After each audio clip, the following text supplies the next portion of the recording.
Everyone, शिक्षा सप्तक में आपका स्वागत है। केमिस्ट्री में हम लोग मेटल एंड नॉन मेटल की चैप्टर को आगे बढ़ा रहे हैं।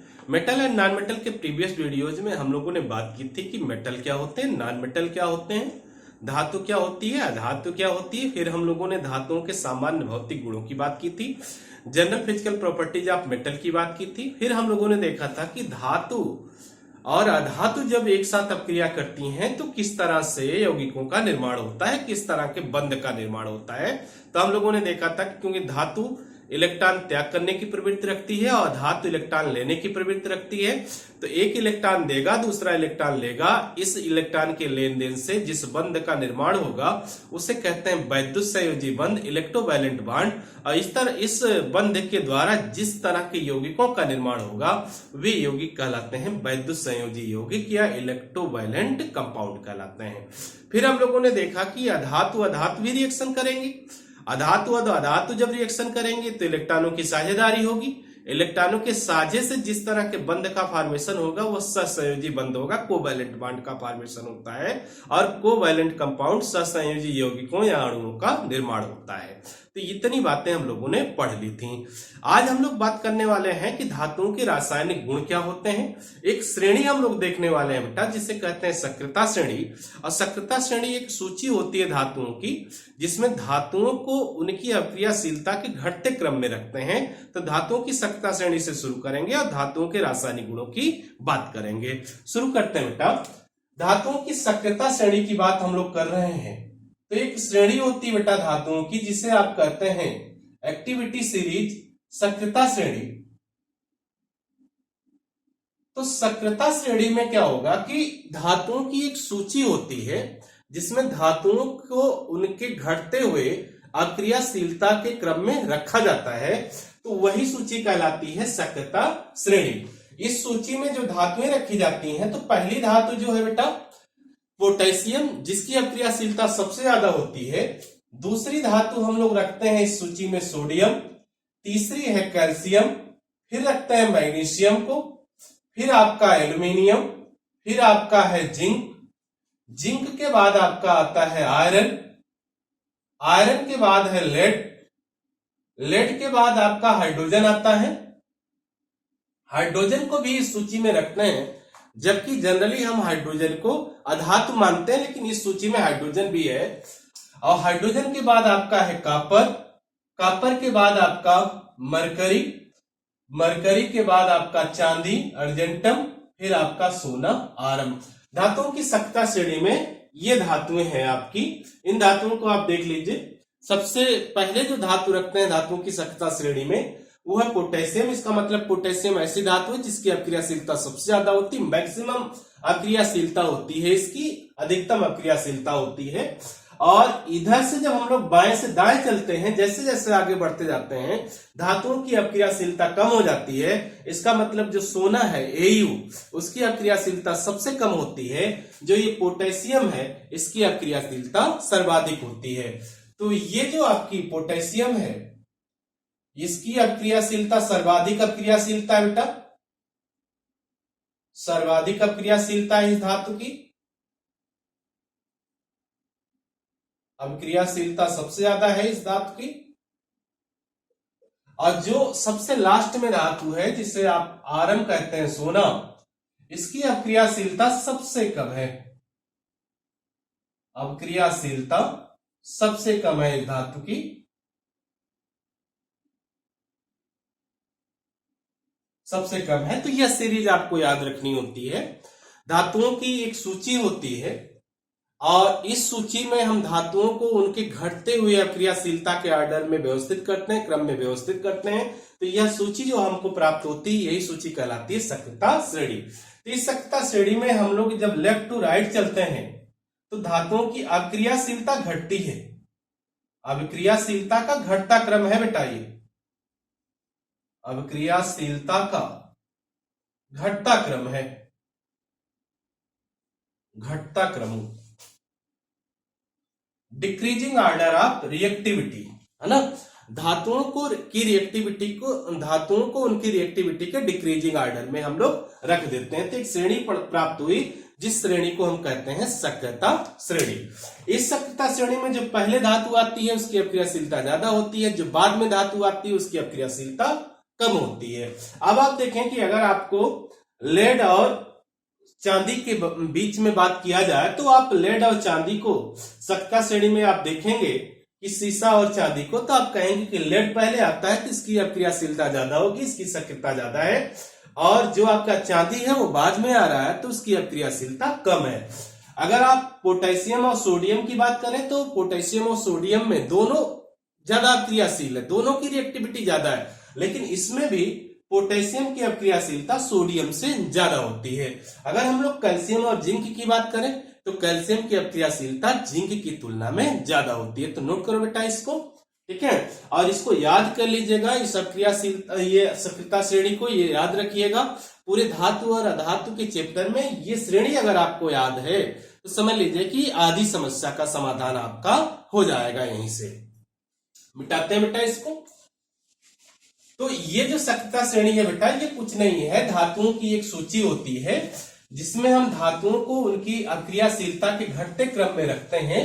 तो धातुओं को उनकी अपक्रियाशीलता के घटते क्रम में रखने पर जो सूची प्राप्त होती है वही सूची कहलाती है सक्रियता श्रेणी। अब हम लोग केमिकल प्रॉपर्टीज की बात करें, केमिकल प्रॉपर्टीज ऑफ मेटल, तो जनरल केमिकल प्रॉपर्टीज की बात हम लोग कर रहे हैं, रासायनिक गुणों की बात हम लोग कर रहे हैं।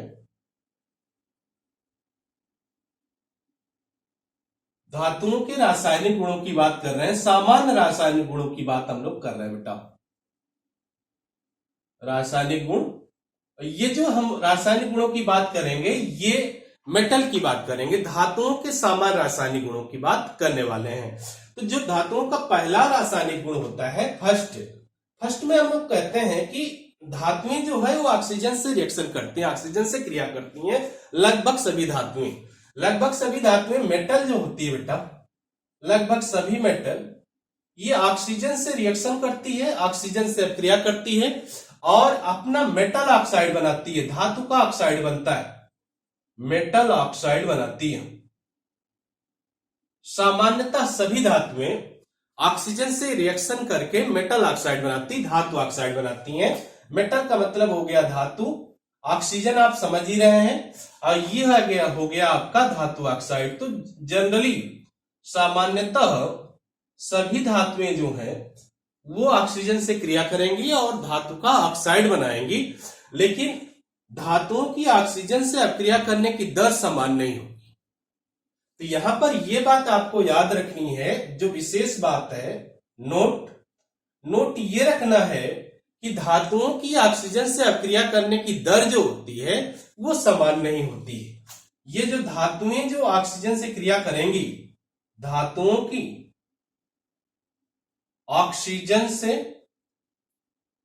अपक्रिया करने की दर,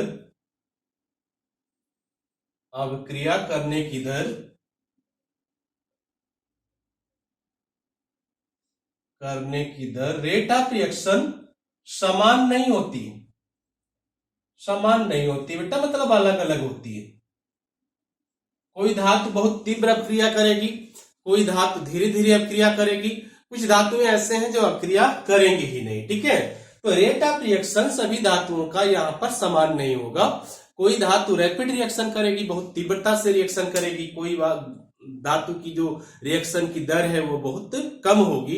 कुछ धातु ऐसी होंगी जिनकी रिएक्शन की दर ना तो बहुत ज्यादा तेज होगी ना तो बहुत ज्यादा धीमे होगी, ठीक है। तो इस बात को हमको याद रखना है कि धातुएं जनरली धातुएं करती हैं, सभी धातुएं नहीं, सामान्यतः सभी धातुएं, लेकिन सभी धातुएं नहीं, सामान्यतः सभी धातुएं ऑक्सीजन से क्रिया करती हैं और धातुओं का ऑक्साइड बनाती हैं, और धातुओं की ऑक्सीजन से क्रिया करने की दर समान नहीं होती है। कुछ धातुएं बहुत तेज रिएक्शन करेंगी, कुछ धातुएं धीरे रिएक्शन करेंगी, कुछ एक धातुएं ऐसी होंगी जो किसी भी स्टेज पर रिएक्शन करेंगी ही नहीं, ठीक है। अब हम लोग देखते हैं, तो अब यहाँ पर जब आप देखेंगे किन धातुओं की बात आप करने वाले हैं, तो आपको सक्रियता श्रेणी याद रखिएगा। सक्रियता श्रेणी में जो धातुएं हैं उनकी बात हम लोग सब यहाँ पर करने वाले हैं।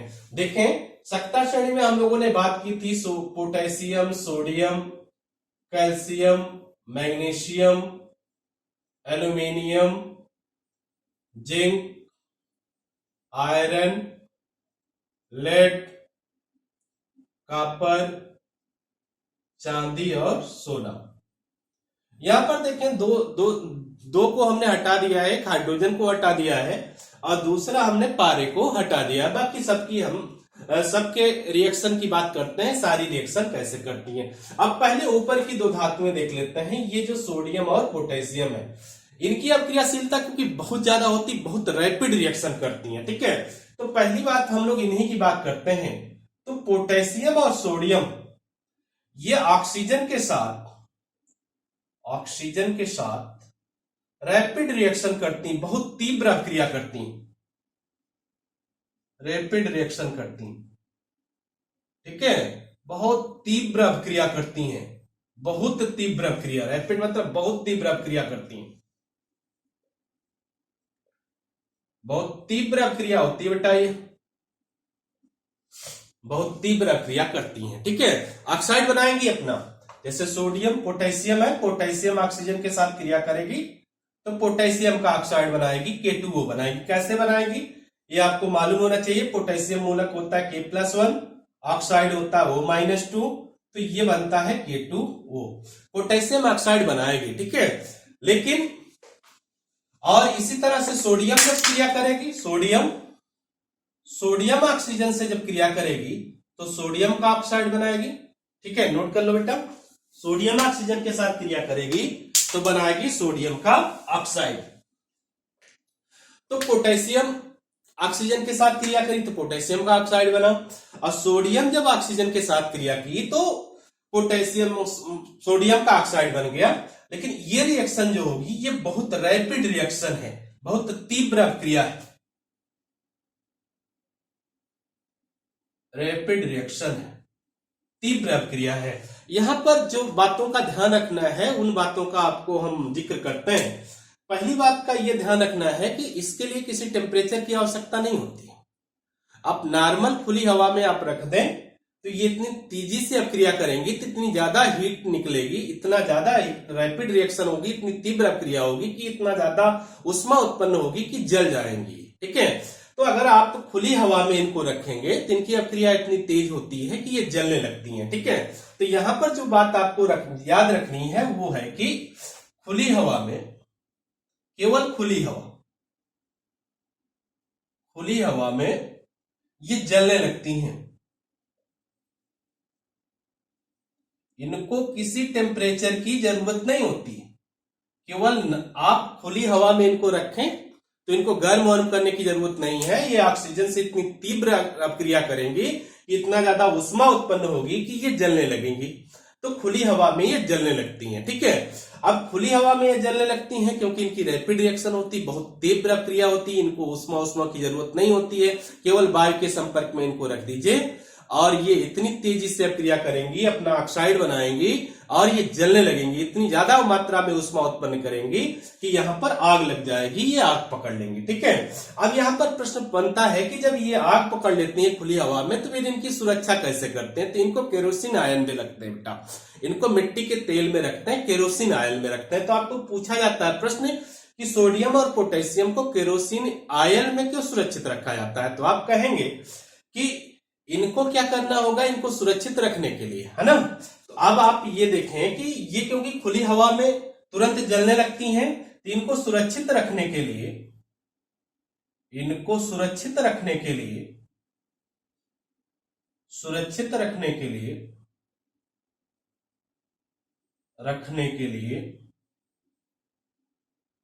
और आकस्मिक आग से बचाने के लिए, आकस्मिक आग से बचाने के लिए केरोसिन आयल में रखते हैं, केरोसिन आयल में डुबो के रखते हैं बेटा, डुबो के रखते हैं, ठीक।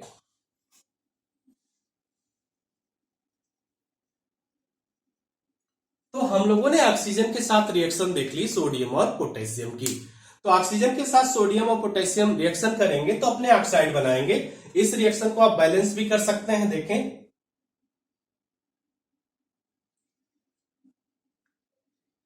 इसको आप बैलेंस करें,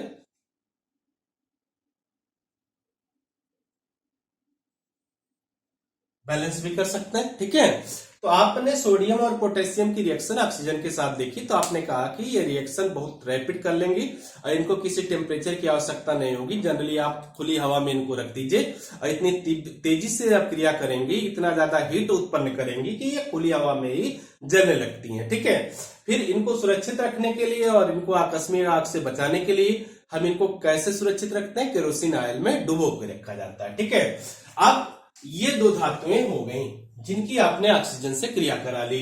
अब देखिए, अब जो नीचे की धातुएं हैं इनकी क्या होगी? जैसे कैल्शियम है, तो कैल्शियम जो धातु है यह भी रिएक्शन करती है, यह भी रिएक्शन वायु से करती है। ठीक है, और नॉर्मल टेम्परेचर पे ही करती है। ठीक है, ऑक्साइड बनाती है, नॉर्मल टेम्परेचर पे ऑक्साइड बनाएगी, लेकिन ये नॉर्मल टेम्परेचर पे आग नहीं पकड़ती है। इतनी तीव्र क्रिया इसकी नहीं होगी कि ये नॉर्मल टेम्परेचर पर आग पकड़ ले। तो कैल्शियम भी रिएक्शन करेगी, और कैल्शियम क्या करेगी? कैल्शियम भी जलेगी। कैल्शियम को ऑक्सीजन के साथ आप क्रिया कराएंगे तो कैल्शियम का ऑक्साइड बनेगा CaO, और कैल्शियम का ऑक्साइड जो बनेगा, और यह भी कैल्शियम जो है ये नॉर्मल टेम्परेचर पर जलेगी नहीं, नॉर्मल टेम्परेचर पे वायु से रिएक्शन कर जाएगी, ऑक्सीजन से रिएक्शन कर जाएगी और कैल्शियम का ऑक्साइड बन जाएगी। लेकिन अगर आप ज्यादा टेम्परेचर देंगे तो ये वायु के साथ जलने लगेगी, इसका दहन हो जाएगा, लेकिन ये नॉर्मल टेम्परेचर पे नहीं जलेगी, इसको टेम्परेचर ज्यादा देना पड़ेगा तो फिर ये जल जाएगी। नॉर्मल टेम्परेचर पे क्या होगा कि ऑक्सीजन से रिएक्शन करेगी और कैल्शियम का ऑक्साइड बना लेगी। तो 3 मेटल्स आपने देख ली, आपने सोडियम देख लिया, पोटेशियम देख लिया, कैल्शियम देख लिया। ठीक है, अब आप देखो बेटा, जो ये मैग्नीशियम है, एल्यूमिनियम है, जिंक है और लेड है, ये 4 धातुओं की बात आप करने वाले हैं। मैग्नीशियम, एल्यूमिनियम, जिंक और लेड। ठीक है, तो इसको हटा दें बेटा। अब आप जो बात करने वाले हैं ये 4 धातुओं की बात करने वाले हैं, मैग्नीशियम, एल्यूमिनियम, जिंक और लेड। ये धातुएं क्या होती हैं? सामान्य ताप पर इनकी ये ऑक्साइड बना देती हैं। सामान्य ताप पर ये ऑक्साइड बना लेंगी, ऑक्साइड की एक लेयर बना लेंगी, अपनी सतह पर धातु ऑक्साइड की एक लेयर बना लेंगी। सामान्य ताप पर मैग्नीशियम, एल्यूमिनियम, जिंक और लेड ये क्या करेंगी? सामान्य ताप पर, सामान्य ताप पर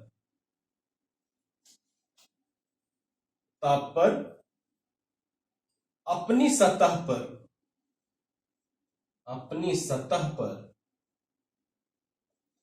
ऑक्साइड की एक परत बना लेती हैं। ऑक्साइड की एक परत बना लेती हैं।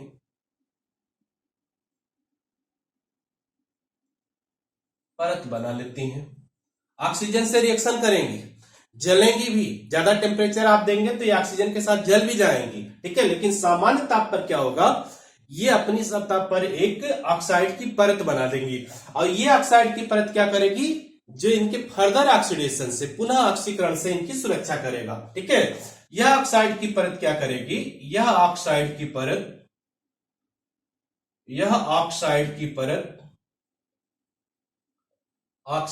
परत इनके पुनः ऑक्सीकरण को रोकती है, पुनः ऑक्सीकरण को रोकती है, इनको पुनः ऑक्सीकरण से सुरक्षित करती है,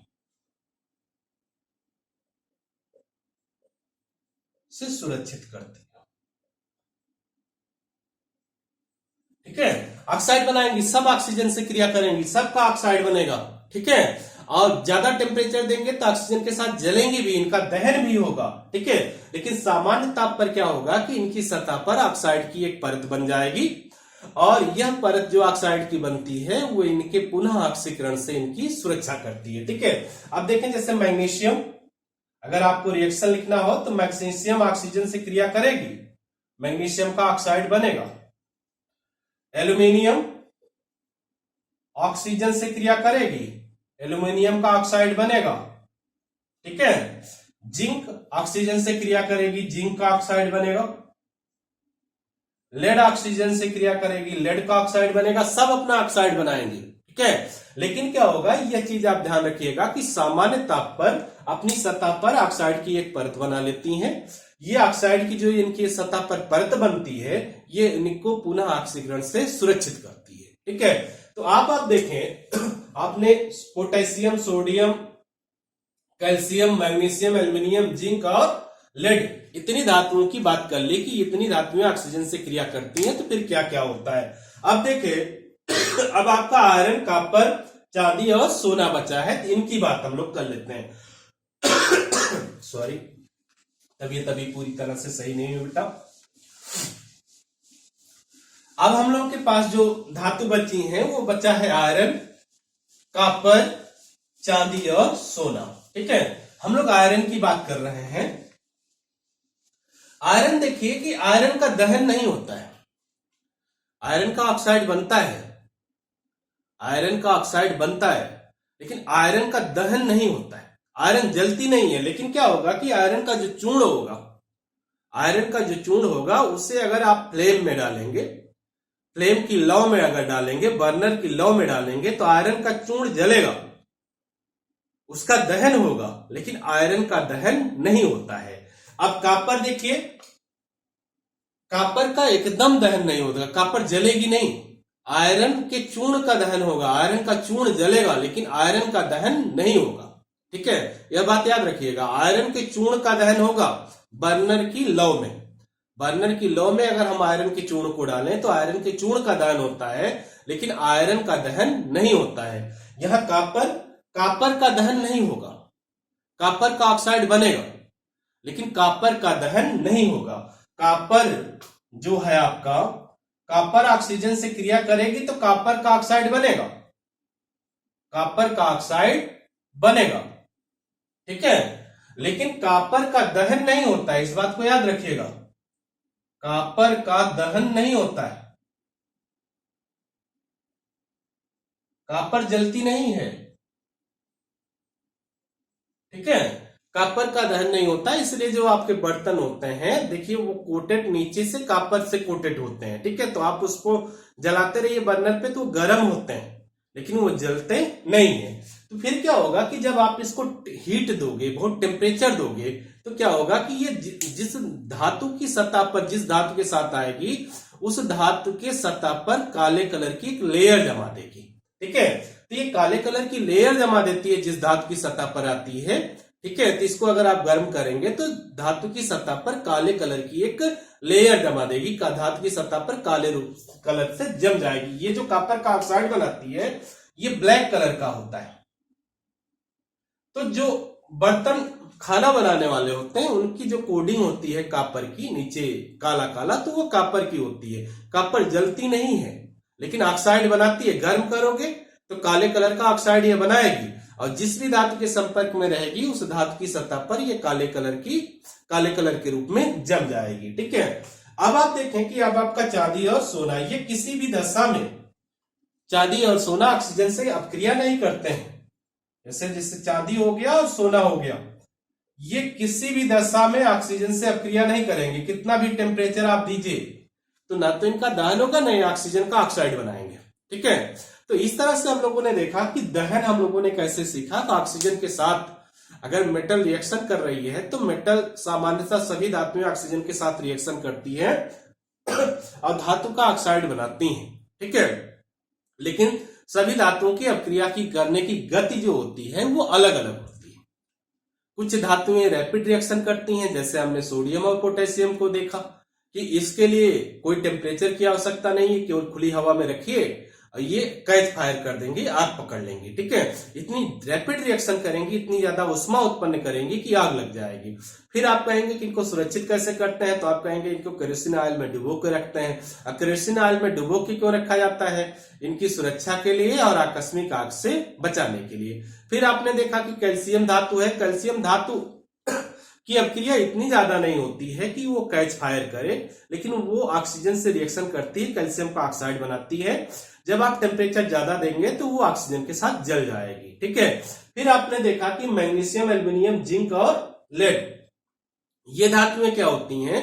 ये धातुएं ऑक्सीजन के साथ क्रिया करके ऑक्साइड बनाती हैं, लेकिन इनकी सतह पर ऑक्साइड की एक लेयर जम जाती है। जो इनकी सतह पर ऑक्साइड की एक लेयर जम जाती है वो इनके पुनः ऑक्सीकरण से इनकी सुरक्षा करती है। फिर आपने देखा कि आयरन जो होता है इसका दहन नहीं होता है, आयरन जलता नहीं है, लेकिन आयरन का चूर्ण अगर बर्नर की लौ में आप देखेंगे तो वो जलने लगेगा। ठीक है, फिर आपने देखा कॉपर, तो आपने कहा कि कॉपर का दहन नहीं होगा, कभी भी कॉपर का दहन नहीं होगा, लेकिन कॉपर काले कलर का एक ऑक्साइड बनाएगा। अगर आप गर्म करोगे तो ऑक्सीजन के साथ ये काले कलर का ऑक्साइड बनाएगा। अब जिस भी धातु में रहेगा उस धातु की सतह पर ये काले रंग का एक पॉलिश के रूप में चिपक जाएगा, लग जाएगा। फिर आपने देखा कि चांदी और सोना, आपने कहा ऑक्सीजन के साथ इनकी रिएक्शन नहीं होती है, किसी भी टेम्परेचर पे किसी भी दशा में ऑक्सीजन के साथ रिएक्शन नहीं करती है। तो पहला भौतिक गुण हम लोगों ने देख लिया कि मेटल जब ऑक्सीजन के साथ क्रिया करेंगी तो मेटल ऑक्साइड बनेगी, और किस तरह से किस धातु की रिएक्शन होगी यह बातें हम लोगों ने पढ़ ली। अब हम लोग देखेंगे कि मेटल जब वाटर के साथ रिएक्शन करती है तो फिर क्या होता है। दूसरी जो हम लोग प्रॉपर्टी पढ़ने वाले हैं वो पढ़ने वाले हैं कि मेटल जब वाटर के साथ रिएक्शन करती है तो क्या होता है।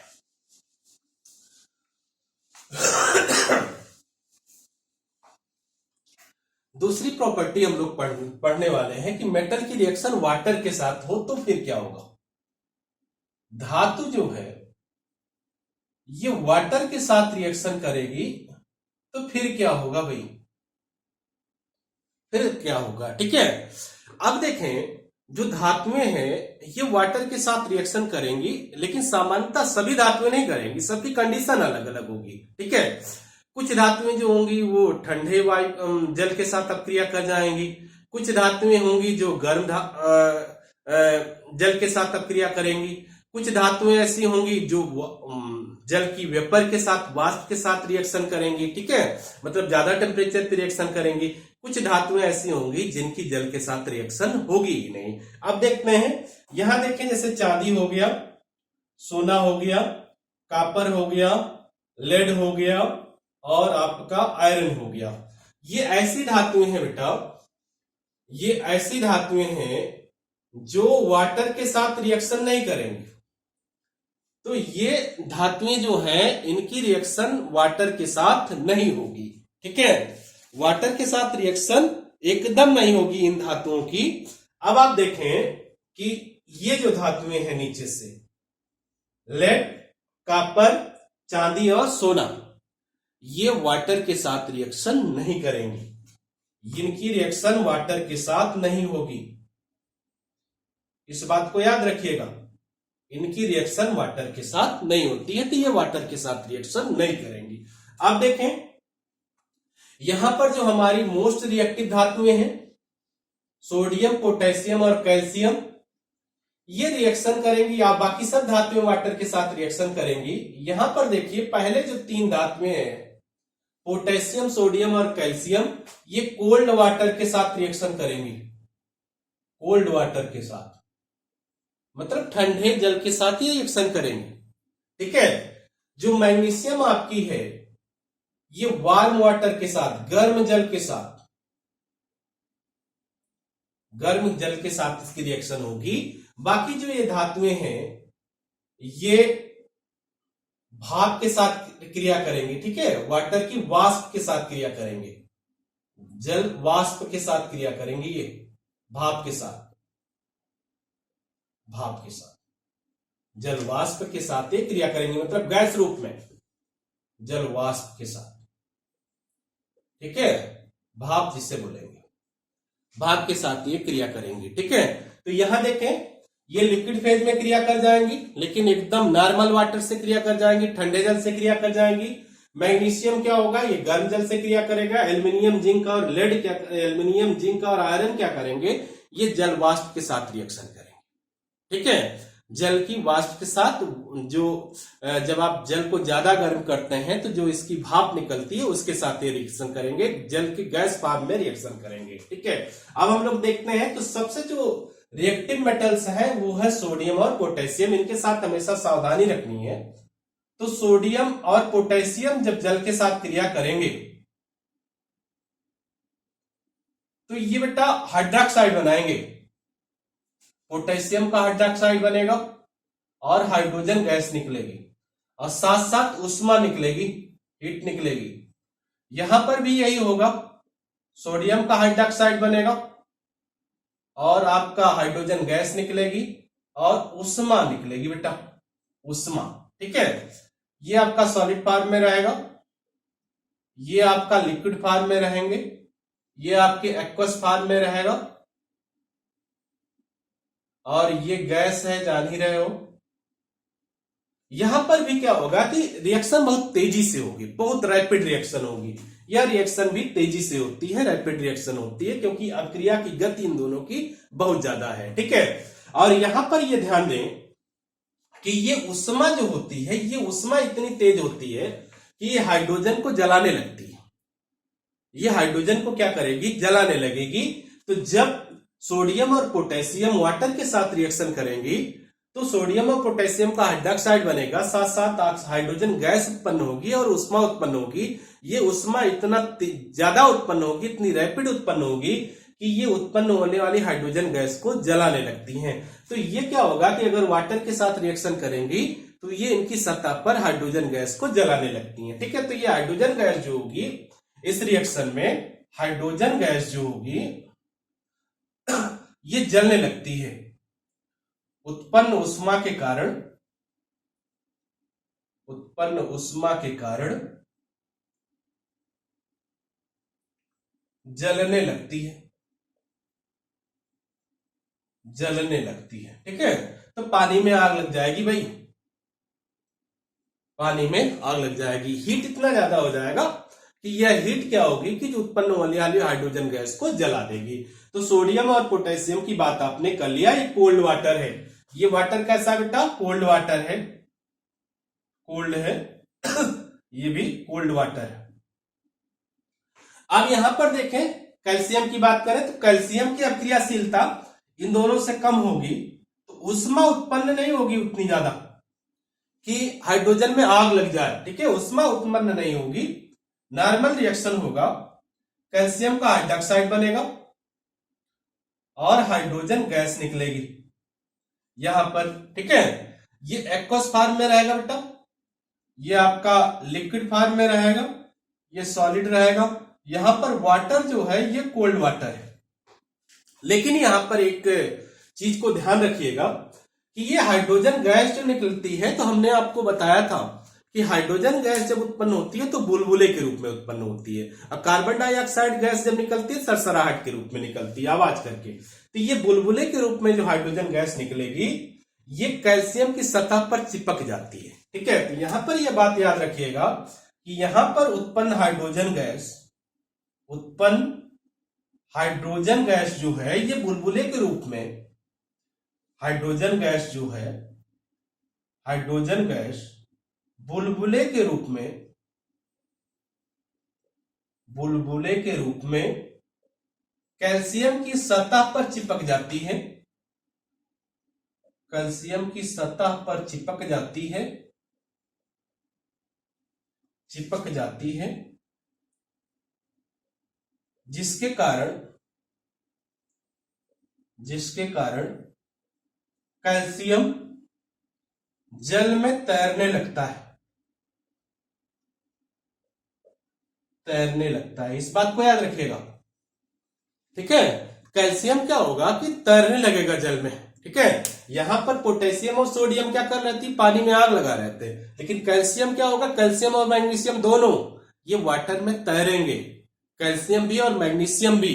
जैसे सेम रिएक्शन कैल्शियम की दिखाएं वैसे सेम रिएक्शन मैग्नीशियम की दिखाएंगे, और सेम कारण दिखाएंगे कि जैसे यहां कहें कि उत्पन्न हाइड्रोजन गैस बुलबुले के रूप में कैल्शियम की सतह पर चिपक जाती है, वैसे वहां लिखेंगे कि उत्पन्न हाइड्रोजन गैस बुलबुले के रूप में मैग्नीशियम की सतह पर चिपक जाती है, जैसे मैग्नीशियम वाटर में तैरने लगता। बस अंतर ये होगा कि कैल्शियम कोल्ड वाटर से रिएक्शन कर रहा है और मैग्नीशियम गर्म जल से अब क्रिया करेगा, हॉट वाटर से रिएक्शन करेगा। ठीक है। तो सोडियम और पोटेशियम क्या कर रहे हैं, आग लगा दे रहे हैं, इतनी ज्यादा ऊष्मा उत्पन्न कर रहे हैं कि उत्पन्न हाइड्रोजन गैस जलने लग रही है। और कैल्शियम क्या हो रहा है, कैल्शियम और मैग्नीशियम क्या कर रहे हैं, कैल्शियम और मैग्नीशियम की सतह पर हाइड्रोजन गैस बुलबुले के रूप में चिपक जा रही है, जिससे वो जल में तैरने लग रहे हैं। बस अंतर ये जान रखिएगा कि कैल्शियम कोल्ड वाटर के साथ रिएक्शन करके तैरती है और जो मैग्नीशियम है वो गर्म जल के साथ रिएक्शन करके तैरेगी। ठीक है, मिटा दे रहे बेटा। मैग्नीशियम को देखते हैं। मैग्नीशियम में सेम रिएक्शन हम लोग दिखाएंगे, बस ये दिखाएंगे कि जहां कैल्शियम कोल्ड वाटर के साथ रिएक्शन कर रही थी वहीं पर मैग्नीशियम हॉट वाटर के साथ रिएक्शन करेगी। मैग्नीशियम जो है मैग्नीशियम ऑक्सीजन से रिएक्शन करेगी तो मैग्नीशियम का हाइड्रोक्साइड बनेगा और हाइड्रोजन गैस उत्पन्न होगी। ठीक है, यहां ये एक्वस फॉर्म में रहेगा, ये भी लिक्विड फॉर्म में रहेगा, लेकिन ये गर्म जल है, हॉट वाटर है, और मैग्नीशियम आपका सॉलिड फॉर्म में रहे। ठीक है, यहां पर भी वही बात होगी कि मैग्नीशियम क्या होगा कि जल में तैरने लगेगा। क्या कारण होगा, उत्पन्न हाइड्रोजन गैस बुलबुले के रूप में मैग्नीशियम की सतह पर चिपक जाएगी, जिससे मैग्नीशियम जल में तैरने लगता है। ठीक है, अब देखिए हम लोगों ने बात कर ली कैल्शियम, पोटेशियम की, सोडियम की, कैल्शियम की और मैग्नीशियम की। अब बचे एल्युमिनियम, जिंक और लेड। ये देखो, ये जो चारों थे ये जल में घुलनशील थे, तो ये जल में जब घुलनशील थे तो इनके ऑक्साइड बनते थे, तो जल के ऑक्साइड जब इनके बन जाते थे तो ऑक्साइड फिर जल से क्रिया करते थे, हाइड्रोक्साइड बनाते थे। जो भी जल में घुलनशील होंगे वो जल हाइड्रोक्साइड बनाएंगे धातु के, और ये ऑक्साइड बनाएंगे। ये जल में घुलनशील नहीं है तो ये वाटर के साथ रिएक्शन करेंगे लेकिन ऑक्साइड पर ही रुक जाएंगे। ठीक है, इनके ऑक्साइड बनेंगे, लेकिन कैसे, जल के वाष्प के रूप में, जल वाष्प के रूप, स्टीम से ये क्रिया करेंगे, भाप से क्रिया करेंगे। तो ये जो रिएक्शन होंगी यहां पर देखें, एल्यूमिनियम सॉलिड रूप में रहेगा और इसके साथ जो आपकी वाटर रिएक्शन करेगी ये गैस फॉर्म में रिएक्शन करेगी। वाष्प है बेटा, ये स्टीम है, भाप, ऐसे लिखिए भाप। ठीक है, और ये जिंक भी ऐसे ही करेगा और आयरन भी ऐसे ही करेगा।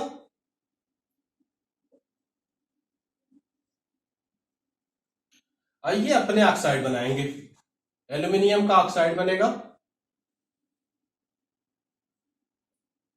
और इसका ऑक्साइड बनेगा आपका आयरन का, और हाइड्रोजन गैस निकलेगी।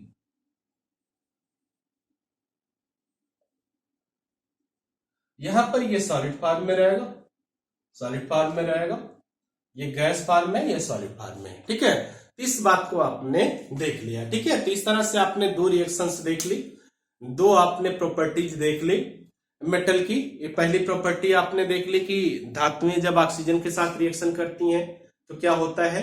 फिर आपने देख लिया कि धातुएं जब वाटर के साथ रिएक्शन करती हैं तो फिर क्या होता है। सक्रियता श्रेणी हम लोगों ने पढ़ ली है। बाकी जो एक दो प्रॉपर्टीज बची हैं ये हम लोग अगले लेक्चर में करेंगे। आज के लिए इतना ही, धन्यवाद, आपका दिन शुभ हो।